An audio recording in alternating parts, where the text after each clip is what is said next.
সুপ্রিয় দর্শক মণ্ডলী, এইমাত্র পাওয়া সকালের আপডেট সংবাদে আপনাদের স্বাগতম। শুরুতে জানাবো সংবাদ শিরোনাম।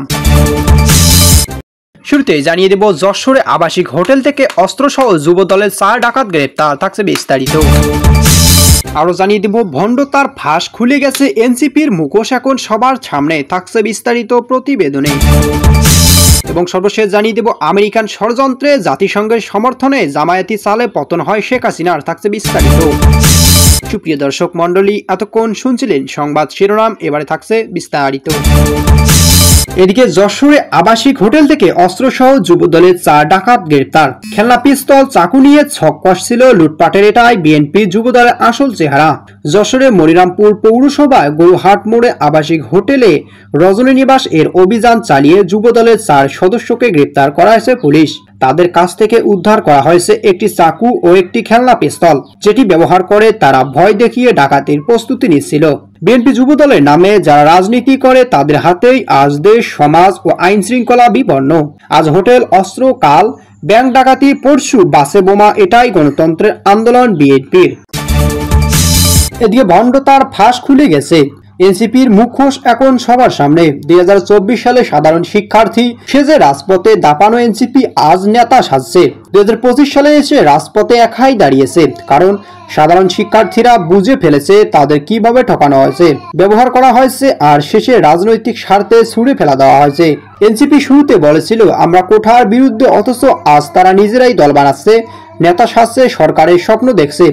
আন্দোলনের নামে শুধু তারা কেরিয়ার বানিয়েছে, আর হাজার হাজার শিক্ষার্থীকে করেছিল পেছনের সারির মুর্গা। 3রা আগস্ট 2024 সালে সাধারণ শিক্ষার্থীর মাথায় কাঁঠাল ভেঙে শহীদ মিনারে গণজামায়াত করতে পারলেও 3রা আগস্ট 2025 একটা কোনায় দাঁড়িয়ে একজন ক্যামেরায় পোজ দিচ্ছে।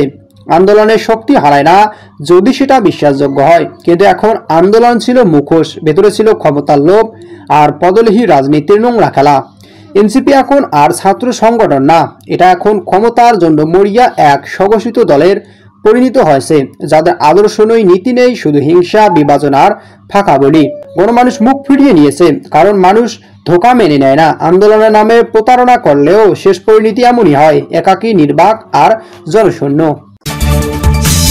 এদিকে আমেরিকান ষড়যন্ত্রে জাতিসংঘের সমর্থনে জামায়াতি চালে পতন হয় শেখ হাসিনার। 2024 সালে জুলাই আগস্টে বাংলাদেশে বৈষম্যবিরোধী ছাত্র আন্দোলন শুরু হলেও ধীরে ধীরে একটি সরকার বিরোধী গণ অভ্যুত্থানে পরিণত হয় এবং দেশের রাজনৈতিক ইতিহাসের এক রক্তাক্ত ও বিতর্কিত অধ্যায় হিসেবে আবির্ভূত হয়। এই আন্দোলনের পেছনে এক বিশাল রাজনৈতিক কৌশল ও আন্তর্জাতিক ষড়যন্ত্রের ছায়া মিলে বলে অভিযোগ উঠেছে। এদিকে শিবিরের সঙ্গে আন্দোলনের নেতৃত্ব যোগসূত্র। ঢাকা বিশ্ববিদ্যালয়ের শিবির নেতা সাদিক কায়েম দাবি করেছেন, এই আন্দোলনের প্রধান সমন্বয়ক নাহিদ ইসলাম, আসিফ মাহমুদ ও হাসনাত আবদুল্লাহ এবং সার্জিস আলম শিবিরের সঙ্গে আলোচনা করে আন্দোলনের নেতৃত্ব দিয়েছিলেন। ঢাকা বিশ্ববিদ্যালয়ের শাখা ছাত্র শিবির সাধারণ সম্পাদক ফরহাদ হোসেনও একই কথা বলেছেন। তিনি উল্লেখ করেন যে আন্দোলনের জনপ্রিয় স্লোগান তুমি কে আমি কে রাজাকার রাজাকার ছিল শিবিরের কনসেপ্ট থেকে উদ্ভূত, যা সরকারের সমর্থকদের বিরুদ্ধে ব্যবহার করা হয়। এই অভিযোগগুলো সাধারণ শিক্ষার্থীদের স্বতঃস্ফূর্ত অংশগ্রহণের উপর প্রশ্ন তোলে। জামাতে ইউনুস আন্তর্জাতিক কুচক্রের নীল নকশা।